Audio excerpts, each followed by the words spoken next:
Hi, welcome to Chair Chats, the lifestyle talk show with a disability twist. I'm your host, Pauline Victoria. Today we're going to talk about something pretty familiar to me, living without arms and legs. Growing up with such a visible disability, there were its obvious challenges. However, the hardest part for me was feeling alone, not having somebody with a disability to connect with or learn from. However, today, social media and technology gives us the ability to connect with each other from across the globe. I have been fortunate enough to meet ladies like myself, and under the leadership of a few of them, they have created a Facebook group called Amelia. Please welcome Marilees Adamski-Smith and Kim Lathrop. Hi ladies, thank you for joining us today. Thanks for having us. Yeah, no, thank you. I'm super excited. Kim, I actually met you.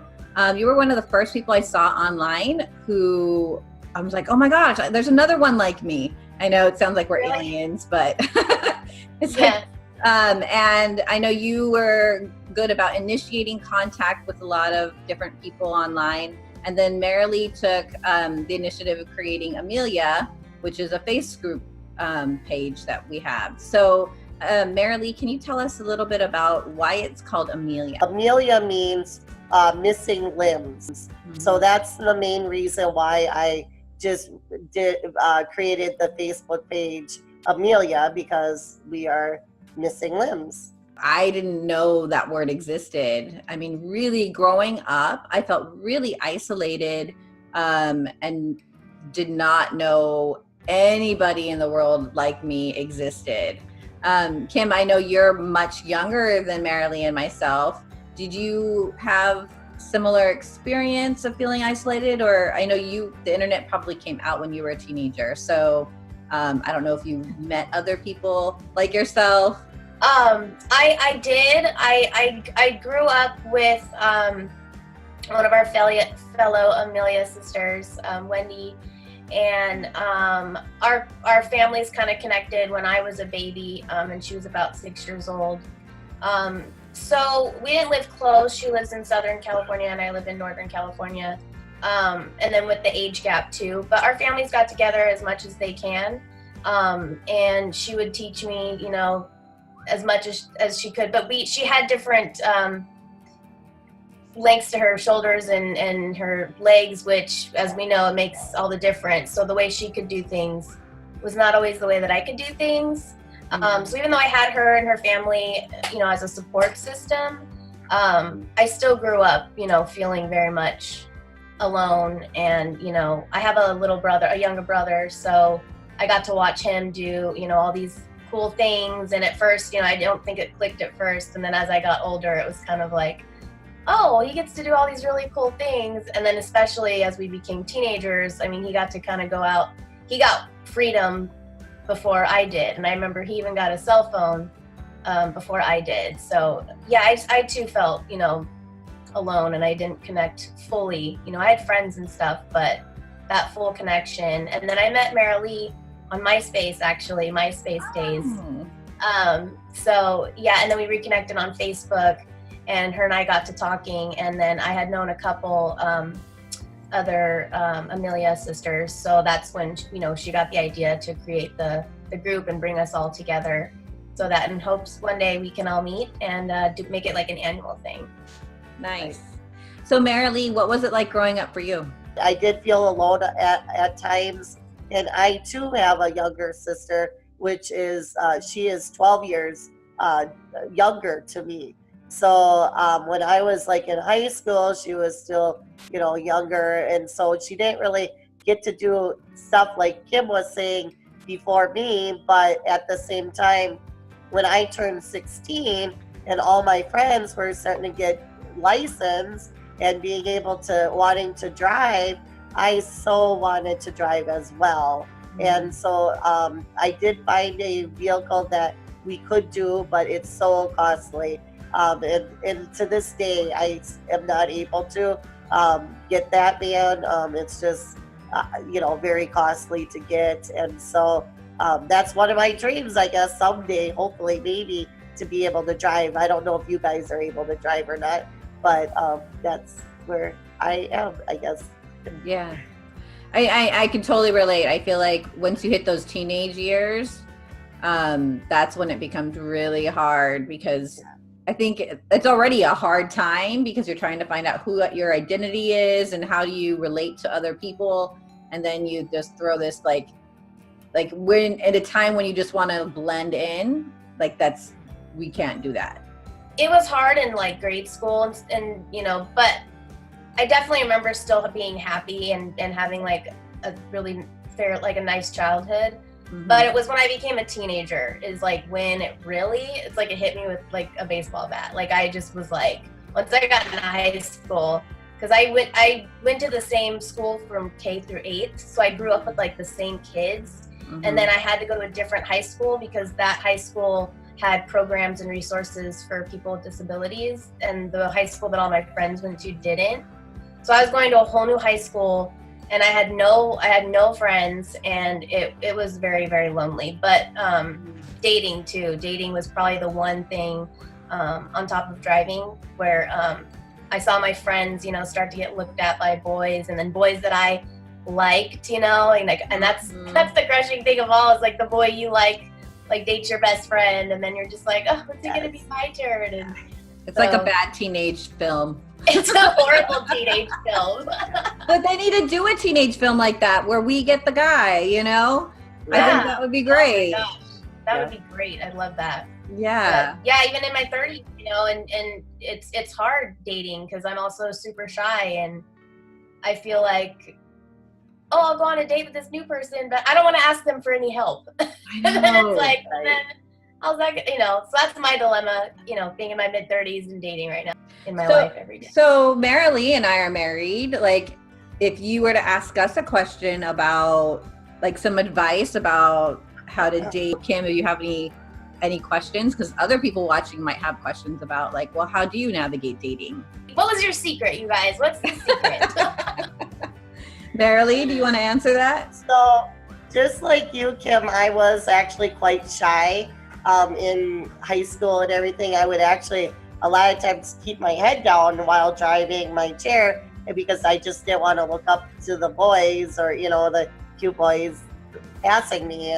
And yes, my best friend also dated a guy that I really liked, just like what you just said a while back. So, but in college, I kind of opened up a little bit more, and I went on chat rooms where we could just chat, like text.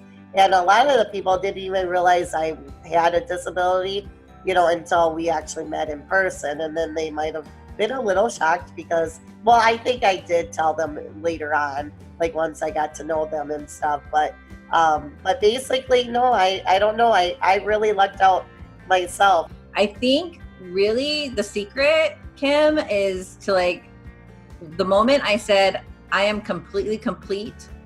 I'm complete with who I am just by myself. That's when I met my husband. Mm-hmm. I do have a question. Yeah. For both of you. Okay. If you don't mind me asking, are both your husbands devotees?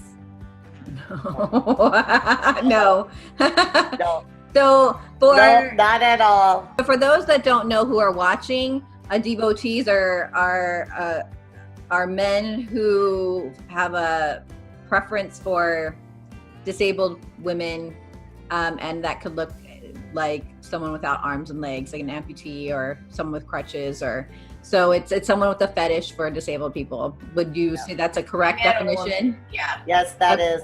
Yeah. Okay. So why do you ask that question, Kim? Because I that's honestly where I'm kind of torn right now. I've dated, like you, Marilee, I did the whole chat room thing. But I would always I didn't want to always have that like awkward, like, by the way, like I don't have arms and legs. So I would always put like my picture just like out there, and just whoever wants, if you are in my inbox, then you obviously know what's going on, and it still doesn't matter to you. So that's kind of the route I took. But yeah, so I've had my history with devotees. I've dated some, or met some. And I just find that they're very caring, and they treat me like they've never been treated before, but there's still something just lacking with the emotional connection. Yeah. It's really complicated to explain, but so my whole dilemma right now is like, because I feel like men who aren't devs, in my experience so far, they're not really that into me. And then men that are into me, I'm like automatically thinking that they're devs. I don't know. And I have a friend who told me, he's like, you'll probably never find, anyone unless they're a dev. And I'm just like, No. oh no, I just can't picture it, because like so far I've tried and there's always something missing. Don't listen to any of those people who doubt whether or not you're going to meet somebody. You're a beautiful woman, and that has nothing to do with or without your disability. So that's just my opinion. What were you going to say, Mary? When you least expect it, he will come into your life, because that's actually what happened to me. I was so, like, after college, I was like, I don't want to be alone ever, like in my life. I want to be with someone. So I was like trying my hardest to like talk to every person and this and that. But then when I stopped looking, he came into my life, literally. I mean, when I was looking so hard, my friends would say, stop looking, he'll come to you when you least expect it. And I was like, no way, that's never gonna happen. How can that happen? Who would want to date someone like me without arms and legs? There is no way. I have to push and try to find him.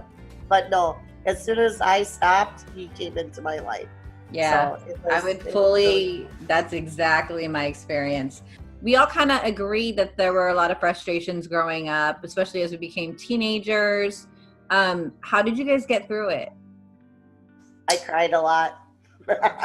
Yeah. Okay. Listen to music. I mean, my generation was New Kids on the Block. Yeah. So I would listen to their songs and wish I was their girlfriend that they were singing to and stuff like that. But I don't know. I just kept myself, I guess. And there were times when I wanted to hold my face in the pillow and never get up or whatever, but while crying. But I don't know. I just got through it with my family, the support of my family, and they never sheltered me in life. I was always mainstreamed in school, and I mean, basically, doctors and my mom would say, you're completely normal other than having no arms and legs. So we're going to treat you normal. We're going to treat you like a normal kid. So, right. How about you, Kim? Yeah, I feel like my family has always had that whole attitude too. Like, you're not really that different, but almost to a default. Like, they still treat me like I'm not different, but like they take like the accessible spots sometimes, or like my mom will hand out like friendship bracelets still, and I'm like, Mom, after 33 years, Mom, like after 33 years, I know we're trying to like pretend it's not here, but I got into advocacy a few years back, and that's kind of where I learned like it's okay to accept and embrace my disability. I mean, don't let it get me down or set barriers, but let's not shoo it to the corner either. You know what, ladies, I'm gonna be really honest with you. I didn't really cope with it in healthy ways as a kid. I think I hung out with the crowd that would accept me, and I thought that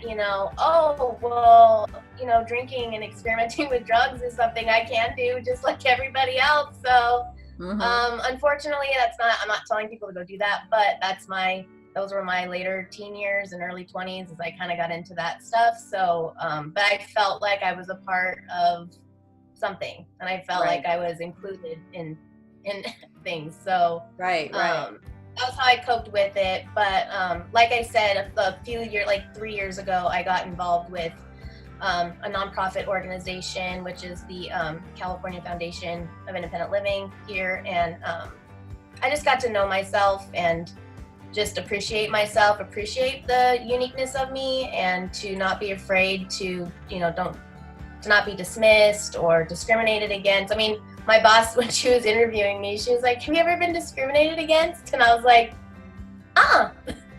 She just was appalled. Her jaw like dropped to she was like, okay. And so I learned a lot in those 3 years about how I was discriminated against and how it's an active thing, and just to be happy and accepting of who you really are. Have you guys ever experienced discrimination, and how did you respond to that? I just think in general, like, we're discriminated against as at least, like, I mean, you guys you're married though? Like, I can't get married or I'll lose all my my benefits and like my in-home services and things like that, or I can't make a certain amount of money, or I lose my Medi-Cal and things like that. So I feel like in the way that's, we're being held down into poverty.